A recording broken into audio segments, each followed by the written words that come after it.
Assalamualaikum warahmatullahi wabarakatuh. Salam sejahtera untuk kita semua. Sahabat Sumardiansyah Pradana Kusuma, kita bertemu kembali di Sumardiansyah Pradana Kusuma Channel, mendidik dan mencerahkan. Hari ini kita bersama guru kita, budayawan Betawi, Babe Ridwan Saidi. Apa kabar, Babe? Alhamdulillah Sehat baik. ya, Be? Iya. Sehat, alhamdulillah. Di bulan Ramadan ini kita akan bicara mengenai sejarah Islam. Ada banyak hal yang bisa kita dapatkan dari Babe. Babe ini ilmunya banyak, bacaannya banyak. Beliau kalau bicara selalu berdasarkan sumber, bukan dongeng. Dan memang kita lihat bicara sejarah, Be, selama ini kita terpaku kepada pandangan-pandangan barat, Be.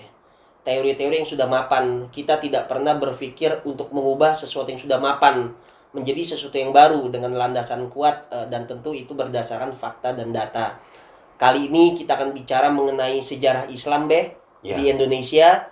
Nanti kaitannya dengan praktek-praktek, tradisi-tradisi masyarakat Betawi di bulan Ramadan. Nah, sebelum itu kita coba sapa dulu Babe, kita coba ngobrol dulu dengan Babe. Babe sehat ya, Be? Ya, alhamdulillah. Alhamdulillah. Iya. Jadi, Be, channel ini channel Sumardiansyah Pradana Kusuma, Be. Iya. Insya Allah channel yang kita didik untuk bisa mencerdaskan masyarakat luas, Amin. terutama tentang dunia humaniora, tentang Iya, pendidikan, iya. tentang sejarah. Beh, kalau bicara sejarah, Beh, Iya. sebagian dari kita mengatakan sejarah itu hanya sebatas masa lalu, Beh, yang nggak punya makna. Babe sendiri memandang sejarah seperti apa, Beh? Ya, kita harus ada perspektif ke depan dan ke belakang. Kalau nggak bisa ya. Kalau tahu-tahu ke depan aja, nanti bikin apa-apa kagak jadi. Karena nggak ngelihat ke belakang. Misalnya kita mau membangun, ya kita lihat bagaimana Soekarno membangun, bagaimana Soeharto membangun, kan gitu. Baru kita dapat pelajaran. Misalnya Soeharto sebuah proyek harganya 1 M, dia nggak mau mulai sebelum ada tersedia uang 1,1 M. Nah, kalau Pak Soekarno terima pampasan dari Jepang, dia sudah rencanakan membangun bypass, membangun main stadium Senayan dan sebagainya. Jadi Soekarno nggak ada satu pembangunan yang gagal. Istiqlal memang dia sudah jatuh sebelum, sedangkan itu lagi dalam proses, lalu dilanjutkan oleh Pak Harto, kira-kira gitu. Jadi mesti lihat sejarah tetap. Sejarah. Kalau kita bicara pemimpin kita, Be, sebelumnya dari mulai Bung Karno, kemudian sampai nanti sekarang Pak Jokowi ya. Seberapa penting, Be, sejarah menjadi referensi bagi para pemimpin kita, Ya, Be? sangat penting karena kita mesti start dulu. Kapan tuh gunting pita dimulain? Ya kan, gunting pita tuh dimulain di Jakarta oleh wali kota Jakarta zaman Jepang, namanya Dahlan Abdullah. Gunting pita kalau acara seremoni? Bukan, kalau gunting pita pembangunan kan. Gunting pita pembangunan, Manggarai itu dibangunnya di zaman Jepang. Itu di situ ada peristiwa gunting pita. Nah, kalau sekarang saya agak jarang lihat gunting pita ya, karena banyak pembangunannya kagak jadi.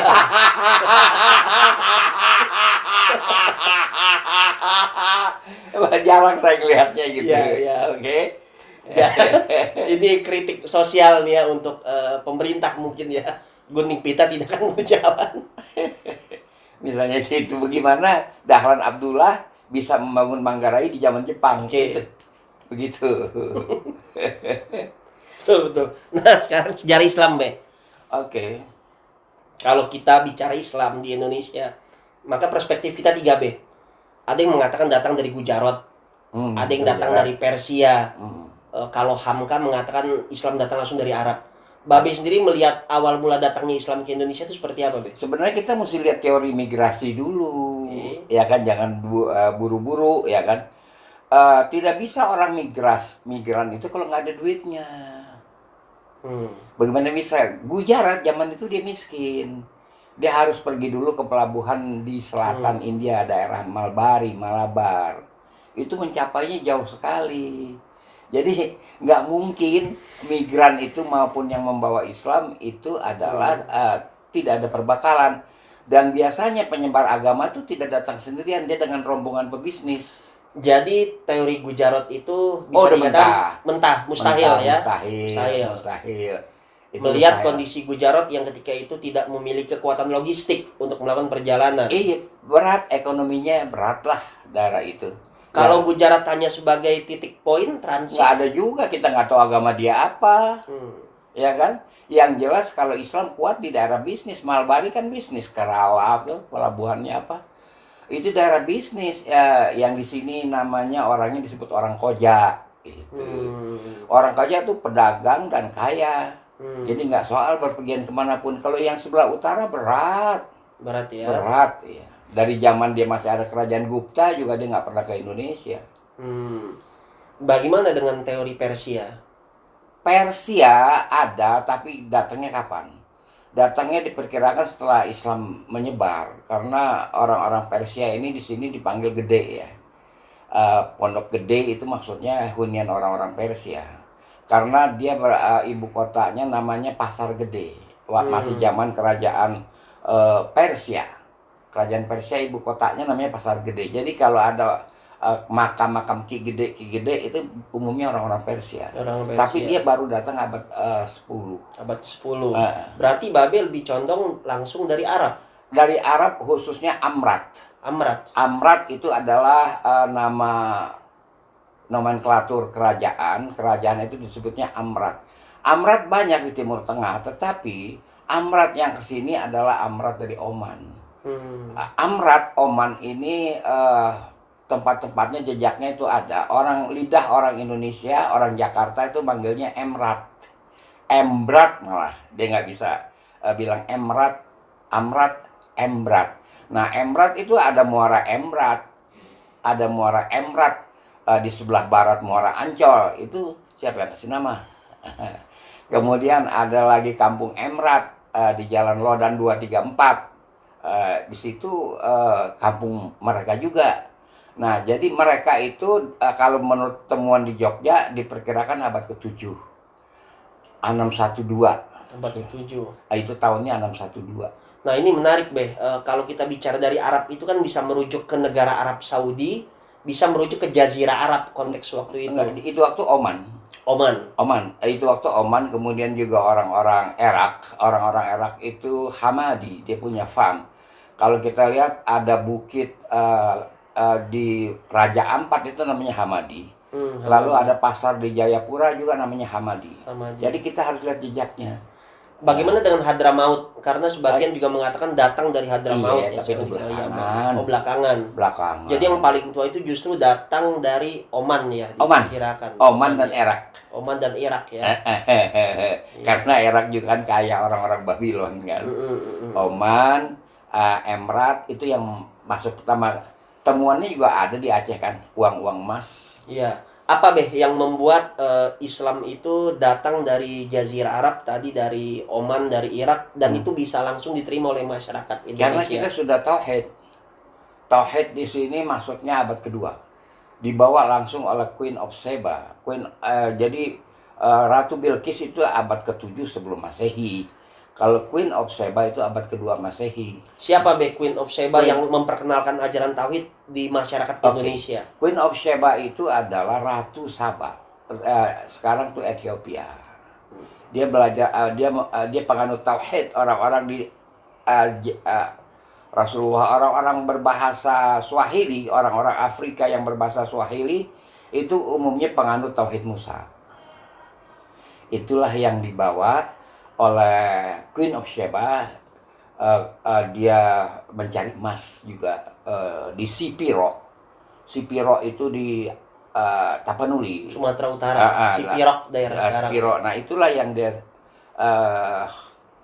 memapai lah kalau kata orang sini, meniti daerah Sumatera, lalu masuk ke Jakarta, Karawang, lalu dia masuk ke Cipari Kuningan, baru dia kembali. Pelanjut dia adalah Syekh Yusa yang makamnya di Karawaci. Kemudian Tuanku Raman yang makamnya di Batu Jaya. Queen of Sheba ini memang orang asli dari Indonesia atau orang yang datang dari luar kemudian membuat sebuah peradaban di Indonesia? Itu dia dari luar. Orang dari luar. Apa landasan Babeh memberikan sebuah pandangan bahwasanya bangsa Indonesia sudah mengenal konsep tauhid sejak awal dengan berangkat dari Queen of Sheba tadi? Jadi itu ada catatan dari Raffles. Raffles melakukan penelitian itu. Lalu juga arkeolog Itali ya banyak melakukan penelitian berasal dari abad ke-15.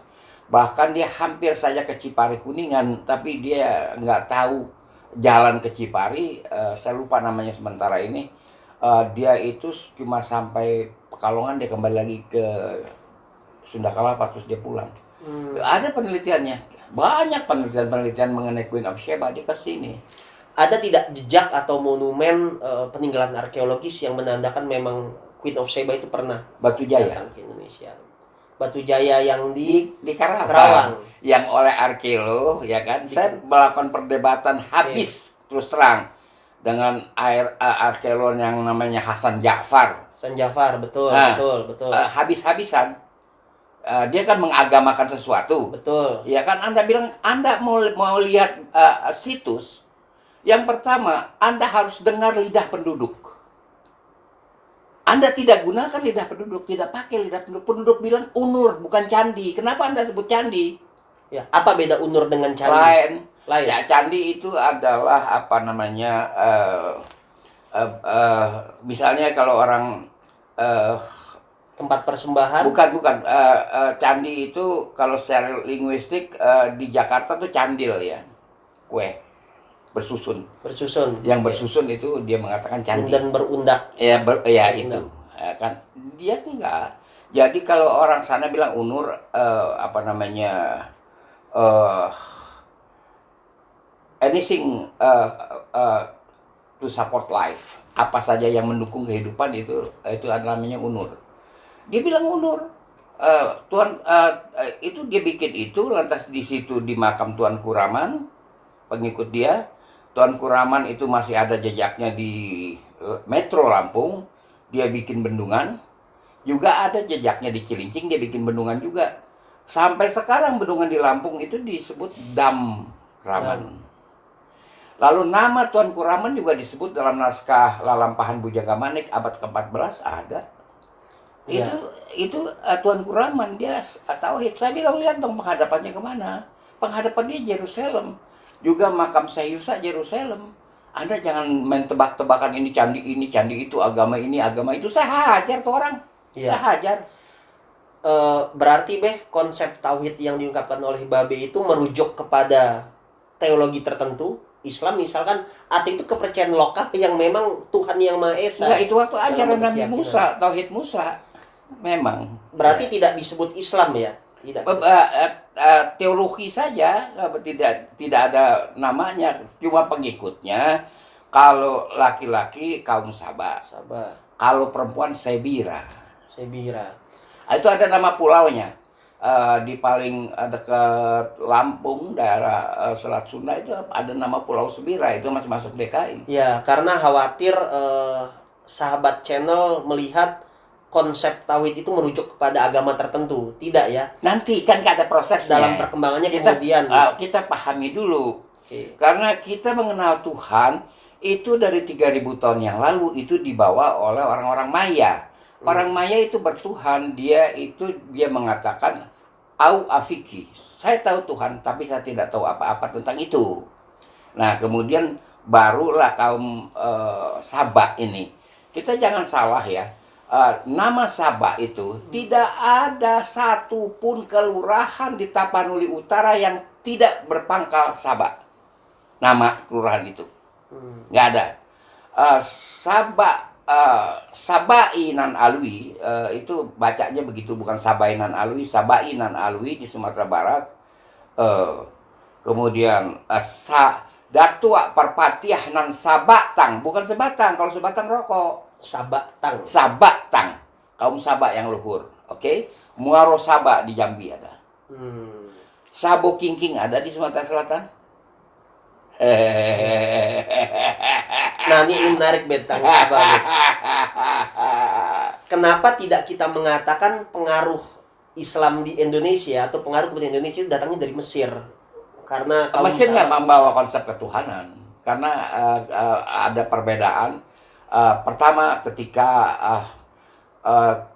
Rasulullah Sigmund Freud, dia seorang ahli kejiwaan, tetapi dia tertarik dengan temuan tahun 1887, yaitu 1000 lembar papirus berisi catatan dialog antara Moses dengan Akhenaton. Akhenaton adalah Parao pada waktu itu, medio 13.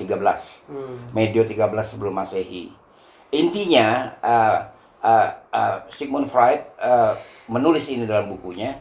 Itu intinya perdebatan itu, Musa mengatakan zat Allah untouchable, tapi Akhenaton mengatakan touchable gitu. Jadi ini ajaran ini bahwa Tuhan itu touchable, ya kan? Itu nggak laku di sini. Yang dari Akhenaton. Jadi orang Mesir pada waktu dia datang kemari abad 4 sebelum Masehi, orang di sini udah mengerti Tuhan. Yang cuman belum ada nomenklaturnya, nomenklatur sebagai proper name. Allah itu baru dibawa oleh Islam, ya kan? Tapi orang Betawi udah mengenal Tuhan yang dikatakan yang di atas. Dia selalu mengatakan yang di atas. Ya bagaimana yang di atas saja lah kan gitu. Itu maksudnya Tuhan.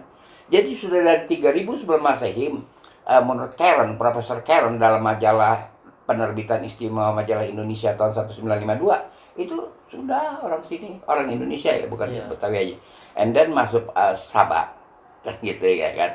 Masuk Sabah, ketika Islam datang, grosiran yang masuk Islam, bukan selembar-selembar, bukan sebiji-sebiji. Karena ada tautan antara konsep Sabah dengan Islam yang sama. Nah, jadi bukan sebiji-sebiji yang masuk Islam di Indonesia ya, saya tidak Jakarta aja. Bal-balan lah kalau bahasa grosirannya. Bal-balan yang masuk. Begitu, karena dia sudah tahu. Tinggal syariatnya doang. Nah, kita ambil Syekh Siti Jenar ya. Syekh Siti Jenar itu orang Betawi. Dia lahir di Bambu Jenar. Bambu Jenar itu kecamatan Teluk Pucung. Makam dia di Pulau Mesigit di Lemah Abang. Ya kan? Dia itu disebut juga Syekh Darugem, pindah agama. Pindah agama dari mana? Dari Sabah ke Islam. Dari Sabah ke Islam, beliau pindah. Lalu kan itu waktu syariat kodifikasi hadis baru abad 3 Hijri kan. Ya kan, belum sebarannya belum mendunia kecuali dunia Arab aja yang langsung belajar hadis. Kalau orang sini menunggu kodifikasi. Jadi itu waktu saya Siti Jenar mengajarkan tauhid saja, karena itu yang dibawakan. Saya Siti Jenar sudah Islam kan? Sudah Islam. Makanya dipanggilnya Darugem. Orang yang berpindah agama. Sebagian mengatakan saya Siti Jenar itu dari Timur Tengah, Be. Alah, udah dongeng dah. Saya udah kagak doyan. Batal puasa kita, bahas gituan. Batal, langsung batal puasa kita. Dongeng tuh saya kagak doyan gitu kan. Bagaimana dengan pandangan-pandangan sejarah versi barat, Be, seperti Handbook Van Bonang tentang Atlas Wali Songo yang mengatakan sebagian besar Wali Songo tuh dari Timur Tengah. Terserah salah dia. satu Sunan Kalijaga mungkin. Terserah dia, saya punya pendapat tersendiri. Kalau harap dijelaskan timeline Wali Songo itu kapan? Kan nggak ada. Ya kan? Babe melihat Wali Songo itu real, nyata atau fiktif? Jejaknya apa? Ntar saya cerita dulu, ini tinggalkan dulu. Sekarang kita lanjut lagi cerita tentang Siti Jenar. Dia di sekitar abad 8. Ya kan? Baru Lemah Abang juga disebutnya ya. Lemah Abang di Kerawang kan. Jadi yang pertama, kitab syariat yang pertama terbit adalah ditulis oleh Mu'allim Teko. Nama aslinya adalah Abu Nasr bin Ibrahim Al-Samarkandi. Tempat tinggal dia di Kampung Teko masih ada, tapi makamnya sudah jadi danau. Di TPU Kampung Teko. Dia menulis 2 kitab, dikasih judul Betawi. Doa, dia sebut baca-bacaan. Lalu yang satu lagi Masail. Masail itu berisi dari 3 ajaran yang dianggap sangat penting. Sembayang, bukan sembahyang. Sembayang itu artinya tawajuh, sujud, tawajuh. Membayangkan, ya kan? Itu konsep dari tarekat ya. Kalau tawajuh, sembayang, ya kan? Kemudian munakahat, perkawinan. Lalu penyelenggaraan jenazah. Untuk zaman itu yang sangat perlu diketahui penduduk. Nah, kitab Rasulullah Mu'allim Teko itu tersimpan sampai detik ini di Museum British Library. Nah, yang disebut wali kitabnya mana? Iya, iya, iya. Mana? Saya bisa mengatakan wafatnya Muallim Teko 983 Masehi. Iya. Itu kapan wafatnya? Iya. Nggak bisa.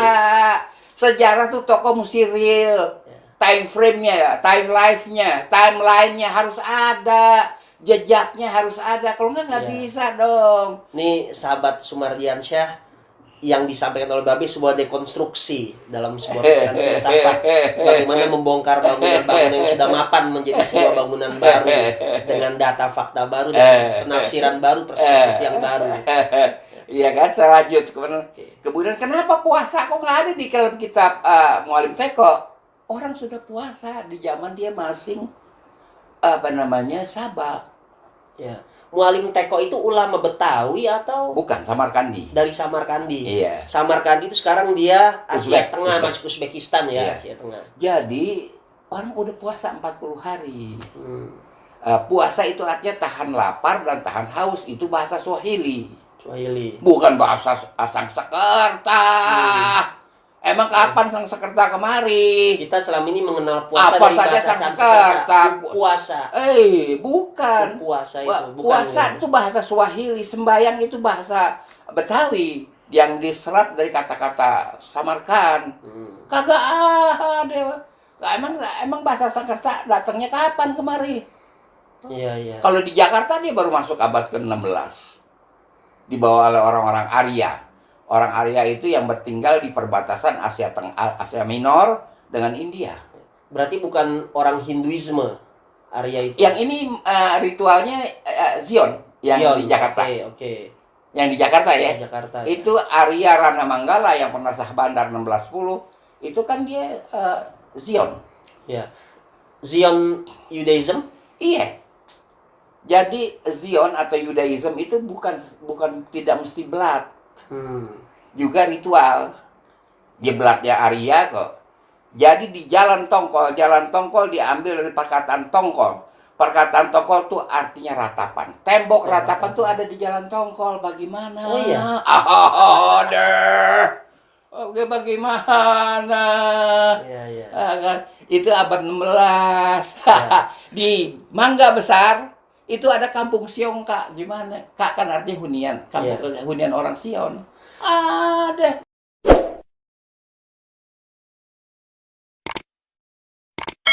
Babe sepakat nggak dengan sebuah pandangan yang menyatakan kalau Indonesia itu memang terbentuk dari berbagai macam ragam budaya yang datang dari luar? Lalu di mana posisi peradaban lokal?